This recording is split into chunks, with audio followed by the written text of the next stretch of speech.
প্ৰথম দিনটোতে আপুনি ভৰালী কাৰ্যভাৰ লৈ পেলাই আপুনি ইয়াতেই প্ৰৱেশ কৰি পেলাই আপুনি এই সম্পৰ্কত আপোনাৰ মনটো কেনেকুৱা লাগিছে মনটো আৰু কি ভাবিছে মনতে যে নামঘৰৰ সম্পৰ্কত আপুনি ক'ব কি কয়?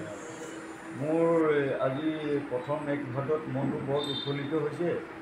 বিভিন্ন অসমবাসীৰ সহযোগত পূৰ্বৰ আহিলে এই পালনামভাগী সকলোৰে সহায় সহযোগত আয়োজন কৰা হৈছে আৰু বিভিন্ন প্ৰান্তৰ পৰা ভক্তপ্ৰাণ ৰাইজ ইয়ালৈ খুব সমাগম হৈছে।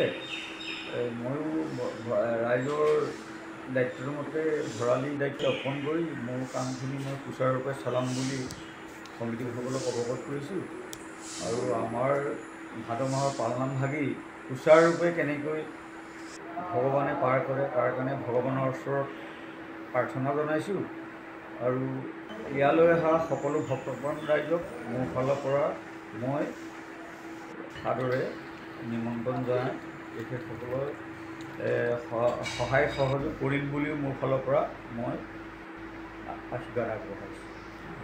কওকচোন, ভৰালী দায়িত্ব লৈছে আপুনি যিহেতু সম্পাদক। হয়, আমাৰ ইয়াৰ ভঁৰালঘৰ আপোনালোকে দেখিছে। আজি ভাদ মাহৰ প্ৰথম পহিলা ভাদ। আজিৰে পৰা আমাৰ 4প্ৰখনীয়া নামে আজি ঢেকীয়াখোৱা গাঁও অসমবাসী মুখ্যত্য হ'ব। আমি 50 লাখ ভক্তক আমি আদৰিবৰ কাৰণে পূৰ্ণ প্ৰস্তুতি চলাইছোঁ।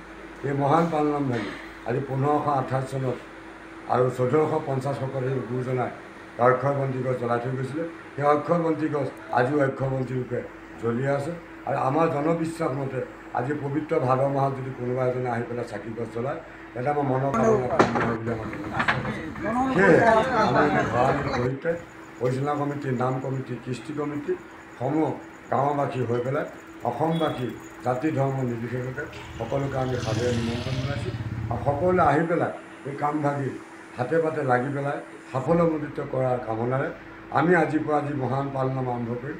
সেই পালনামত সকলো মানুহে আহি পেলাই গাঁৱৰ মানুহ ৰাইজৰ আমাৰ অসমবাসী বা বাহিৰত থকা মানুহখিনি আহি পেলাই এই পালনামত সেৱাভাগ ল'বলৈ আমি কমিটিৰ তৰফৰ পৰা অনুৰোধ জনাইছোঁ আৰু এই চেগতে আমি মহান এই পবিত্ৰ স্থানৰ পৰা সমূহ অসমবাসীলৈ আমি সেৱা প্ৰদান কৰিছোঁ। ধন্যবাদ।